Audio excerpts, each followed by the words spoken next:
굿모닝 인포맥스 함께 하고 계십니다. 앞서서 이제 일본 얘기 들으셨다면 이제 중국 얘기 좀 해보도록 하겠습니다. 요즘 계속해서 뭐 중국과 미국 이 기싸움은 어떻게 돼가고 있는 건지, 이제 공격을 어떤 부분에 하고 있는 건지, 이런 부분에 세계가 지금 초점을 맞추고 있는 상황인데요. 이런 부분들도 포함시켜서 좀 얘기를 해보겠습니다. 중국 투자 전문가 찐링님 나와주셨습니다. 안녕하세요. 안녕하세요. 네. 중국 증시 얘기로 좀 시작을 해볼게요. 여기서 좀 힌트를 찾을 수 있을까 해서요. 네. 중국 증시도 아무래도 이렇게 세계 증시, 경제에 좀 여러 가지 좀 시끄러운 속에서 영향을 받았겠지만 그래도 최근에 본 비교적 안정적인 흐름을 좀 이어가고 있는 것 같아서요. 네. 어떤 상황입니까? 지난 4월 7일 중국, 한국, 일본을 포함해서 아시아 증시 전체가 급락했잖아요. 네. 그래서 4월 7일 폭락 후 4월 8일부터 4월 21일 어제까지 중국 증시 반등폭을 보면 상해는 6.3%, 심천 5.8%, 홍콩 항생 7.9%, 항생테크 11% 반등했는데요. 네. 중국 증시가 4월 7일 이후부터 지금까지 아주 급속도로 반등했기보다는 좀 안정적으로 점진적으로 가고 있는데, 지금까지 벌어진 상황을 요약해보면 한 세 가지 요인이 중국 증시의 안정적인 반등세를 지탱하고 있다고 보는데요. 첫째는, 첫째는 준증환기금의 형성입니다. 4월 7일 아시아 증시 폭락 장 막판에 중국의 국무원 산하의 최대 투자 금융사가 있는데 중앙후이진이라고, 이 중앙후이진이 향후 중장기적으로 ETF를 통해 중국 주식을 계속해서 매수하겠다라는 강력한 의지를 피력했어요. 그러니까 중앙후이진이 필두로 이렇게 의지를 피력하다 보니까 4월 8일부터 중국의 국유, 은행, 보험사, 증권사, 자산운용사 전체적으로 다 중앙후이진을 따라서 이제부터 ETF를 통해 중장기적으로 중국 주식을 매수하겠다. 근데 이런 매수는 단기 트레이딩이 아니라 이제 중장기 자금으로 들어가서 거의 그대로 두는 방식이에요. 네. 이렇게 나오니까 또 4월 8일부터 중국 상해랑 심천 거래소 합치면 상장사가 한 5천 개 정도 있는데 그 주만 해도 한 200개 상장사가 공시를 통해서 자사주 매수하겠다는 의지를 피력했고요. 그래서 이게 첫 번째 준증환기금이 형성됐다는 분위기.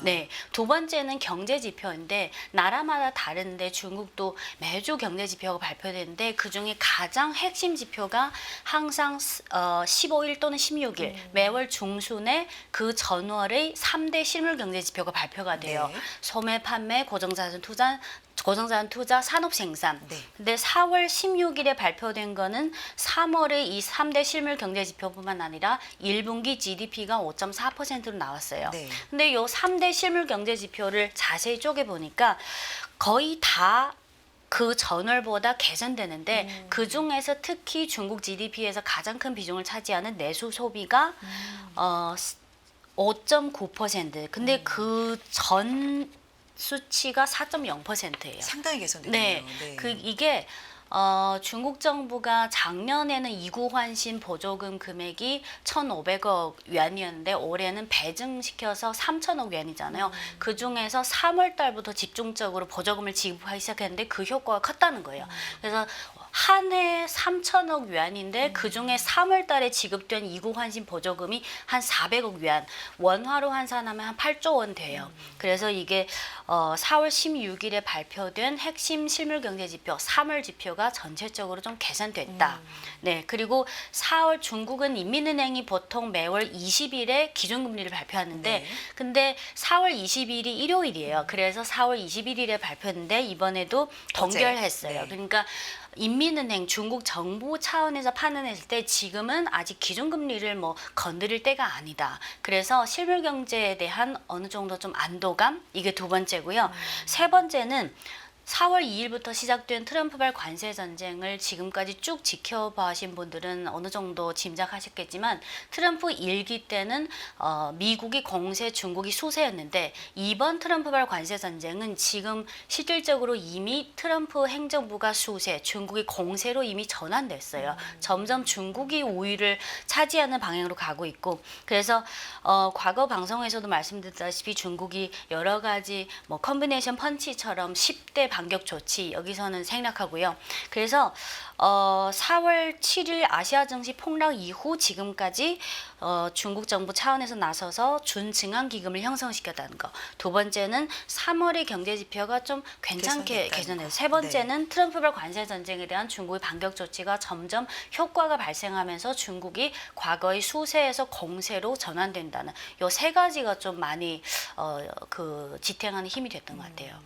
지금 세 가지 말씀해 주신 것 중에서 이제 좀 궁금한 점을 여쭤보자면 네. 이 증안 기금 뭐 네.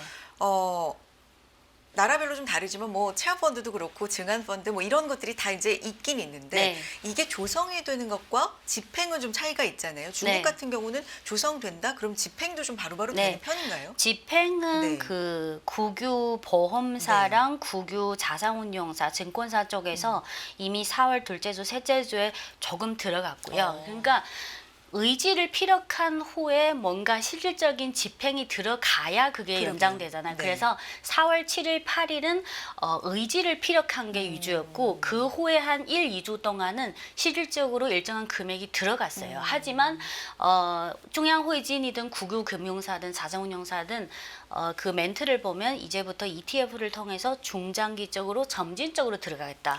그래서 뭐 하루 이틀 몇 주 만에 급속도로 방대한 자금을 넣는 게 아니라 이제 점진적으로 넣는다는 거예요. 네.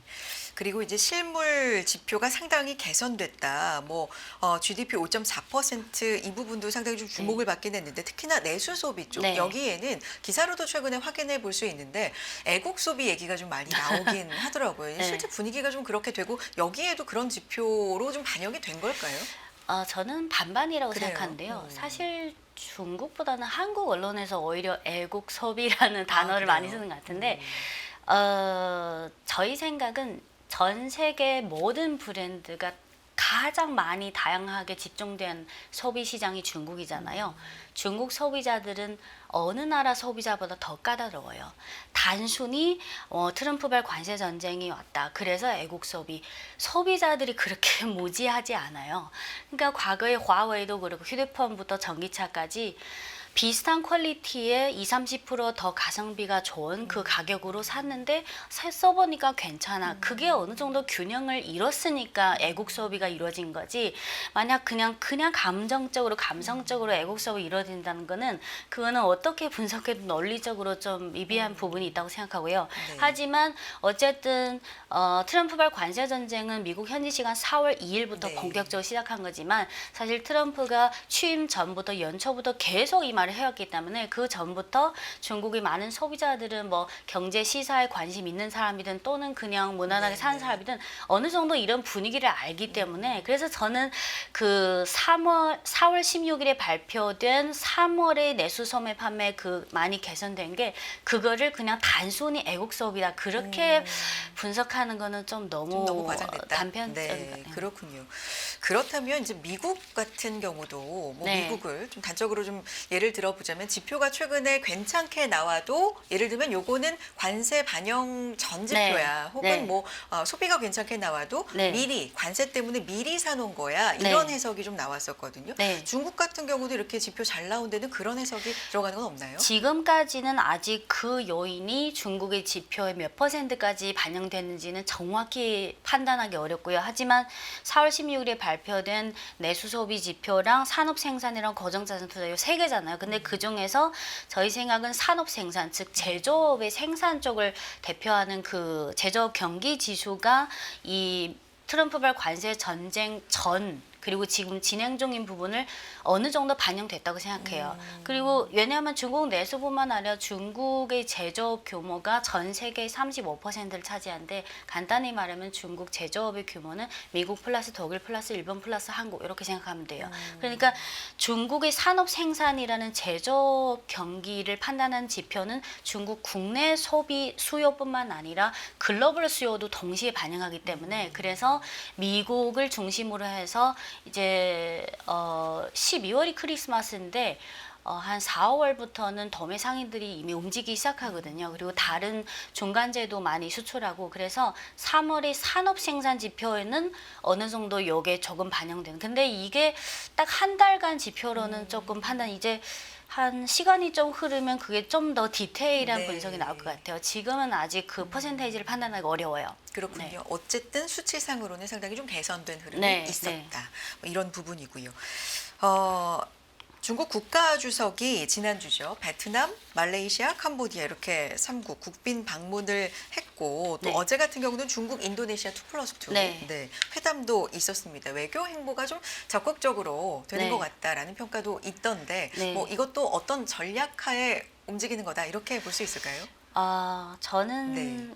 크게 보면 네. 중국이 2013년부터 1대1로 전략 사업을 시작했잖아요. 지금까지 10년 넘게 꾸준히 진행해 왔고 12년 동안 이미 다양한 결실을 맺었고 근데 이번 트럼프발 관세 전쟁이 악재긴 한데 오히려 중장기적으로 이번 트럼프발 관세 전쟁을 계기로 해서 중국이 1대1로 관련국들과의 경제 산업 협력을 강화하고 그거를 한층 더 업그레이드 할 수 있는 좋은 계기라고 생각되는데요. 우선 그림을 하나 보고 갈게요. 네.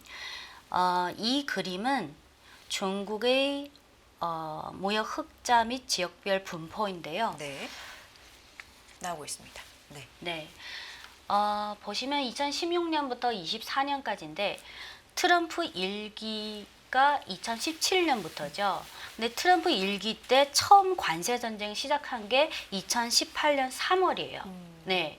그러면 여기 그림을 보시면 중국의 대외 무역 흑자인데 색깔별로 연두색이 미국, 연한 주황색이 EU, 네. 유럽. 파란색이 동남아 아세안, 네. 나머지 노란색이 기타. 음.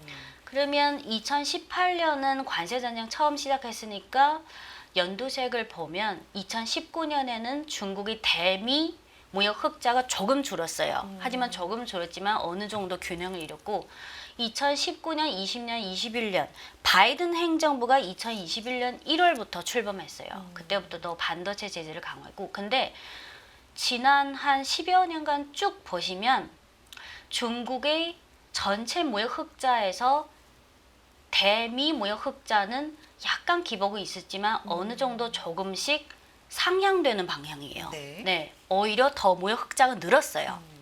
그리고 연한 주황색 EU는 2016년부터 24년 쭉 비교해 보면 중국의 대-EU 무역 흑자는 대폭 확대됐어요. 네, 이 확대는 중간 제품뿐만 아니라 최종 소비 제품도 있고. 네. 그리고 중요한 거는 파란색이랑 노란색인데 파란색이 동남아 아세안 10국이죠. 과거의 아주 미미한 비중에서 지금은 확실히 성장을 많이 이끈 그 역할을 했어요. 그리고 마지막 노란색이 1대1로 전략 사업에서 중국이 150개국이랑 계약을 체결했는데 여기에는 중동, 남미, 중미, 러시아, 중앙아시아, 아프리카, 중동 이렇게 다 포함되는 그래서 중간에 트럼프 1기 관세 전쟁이 있었고 그 후에 바이든 행정부가 있었지만 지난 8, 9년 동안 중국의 전체 무역 흑자에서 오히려 전체 무역 흑자는 늘었을 뿐만 아니라 1대1로 전략 사업의 견인하에 동남아 그리고 그 외의 신흥국 비중이 확실히 늘었다. 요 견인력이 생겼어요. 그래서 이게 중요하고요. 그리고 사람들이 1대1로라고 하면 뭐 여러 가지 다양한 평가가 있는데 작년 5월에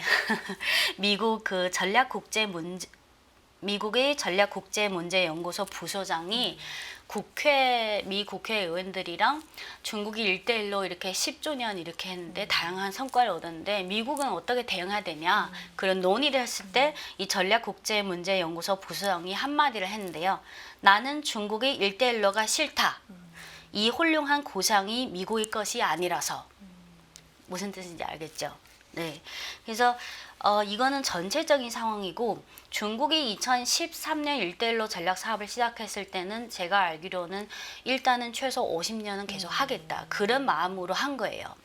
그래서 지금은 시작에 불과하고 그리고 4월 2일 트럼프발 관세 전쟁 이후 아무래도 상황인지라 네.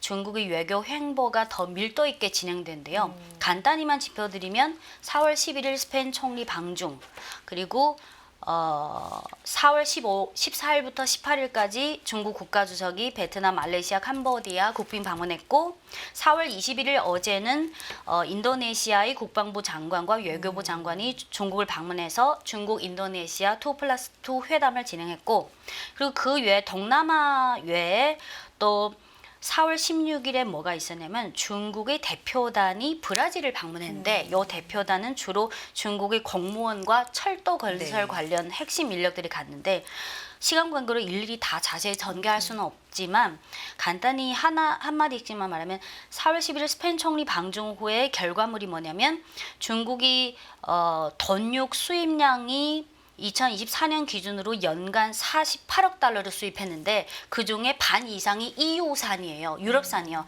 그중에 가장 많은 게 스페인산이에요. 네, 그래서 지금 트럼프발 관세 전쟁이고 아무래도 상황이 이러니까 중국과 유럽 간의 경제 산업 협력을 증진해야 되잖아요. 그래서 이 스페인 총리 방중 후에 체결된 게 스페인산 던육, 스페인산 체리의 중국 수출 확대, 그리고 중국의 전기차 업체랑 배터리 업체가 지금 스페인 현지 회사랑 현지 공장 건설을 진행하고 있거나 협의 중인 게 많거든요. 그걸 좀 가속화시키자. 그리고 베트남, 말레이시아, 캄보디아는 베트남과는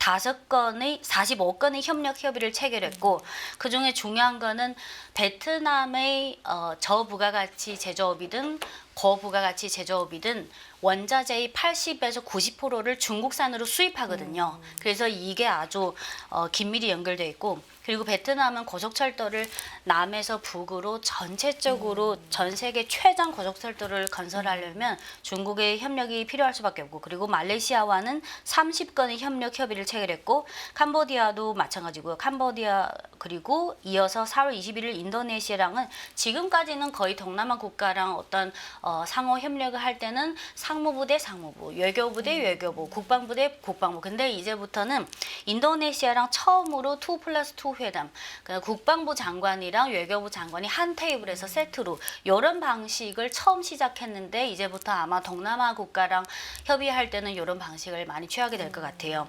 그리고 남미 지역이랑은 우리가 평소에 미국, 중국, 유럽, 동남아, 뭐 한국, 일본 이쪽 관심이 많다 보니까 남미 쪽에는 아무래도 관심도가 줄어들 수밖에 없는데 근데 중국의 일대일로 산업에 있어서 남미는 아주 중요한 지역이거든요.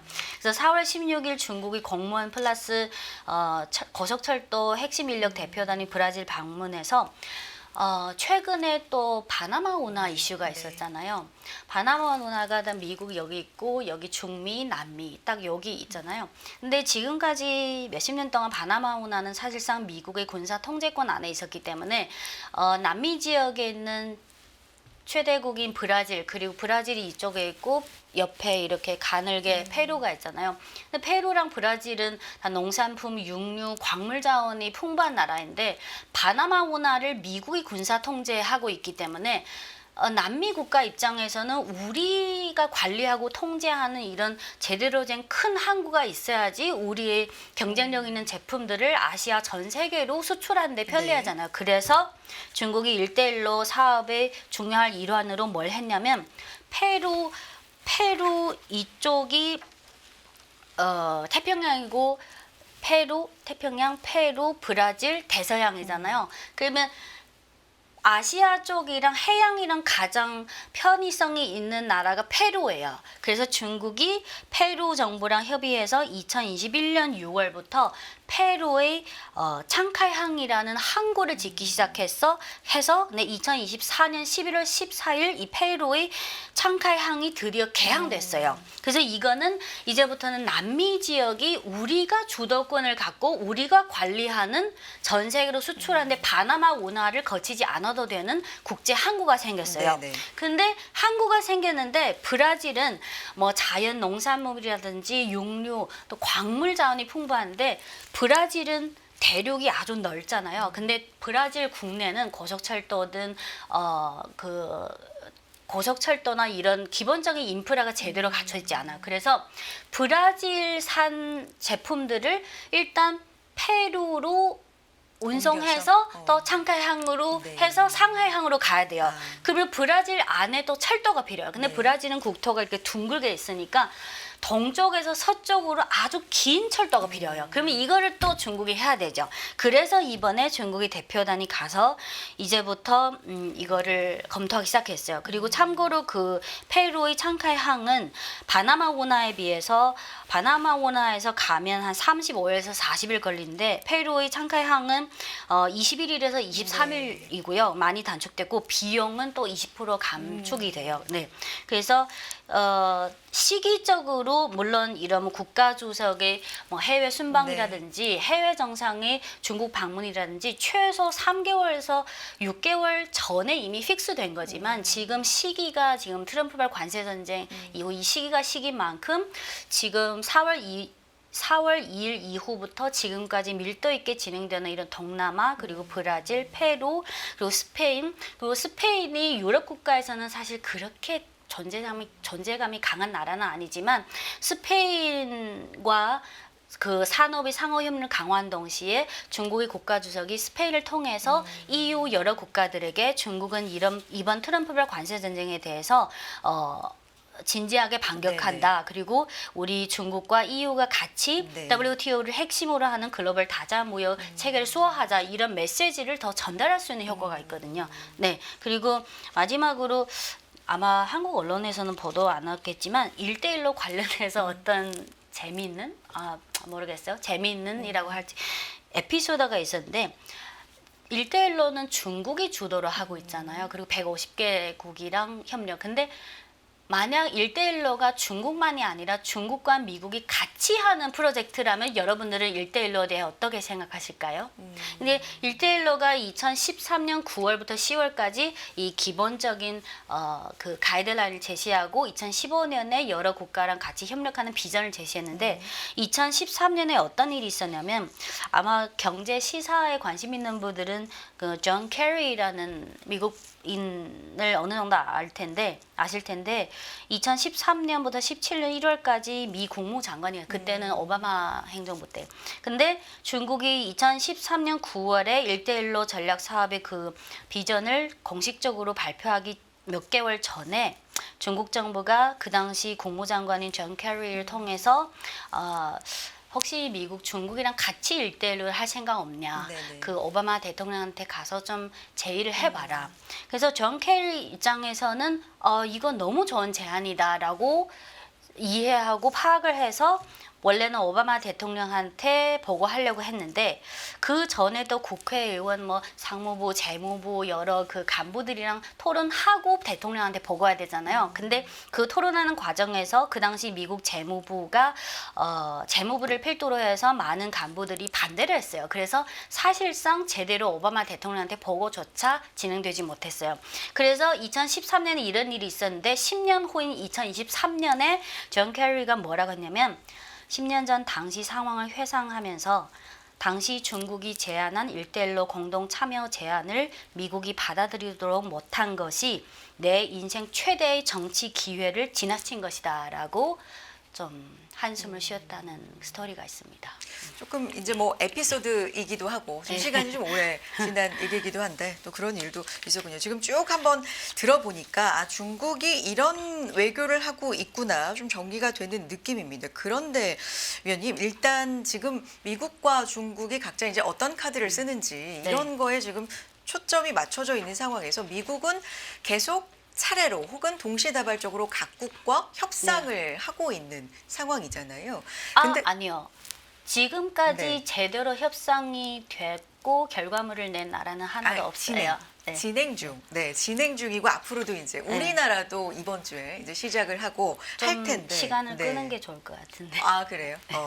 그런데 그런 부분에서 지금 보도로 나오고 있는 부분도 그렇고 실제로 분위기도 그렇고 네. 조건 중에 하나로 네. 중국과 좀 쉽게 말하면 멀어지는 조건. 네. 이런 걸 제시를 하면서 네. 협상을 그렇게 하면 조금 더 좋은 조건으로 이제 네. 해주겠다. 이런 분위기가 이제 형성이 되는데 이런 거는 중국에는 또 협상 카드로는 좀 불리한 상황이 아닌가라는 생각도 드는데요. 방금 말씀하신 네. 부분은 저는 트럼프 행정부의 희망사항이긴 하지만 현실적으로는 불가능해요. 왜냐하면 첫째, 중국은 전 세계 200개국 중 143개국의 최대 무역국, 나머지 50개는 2대 또는 3대 무역국이고요.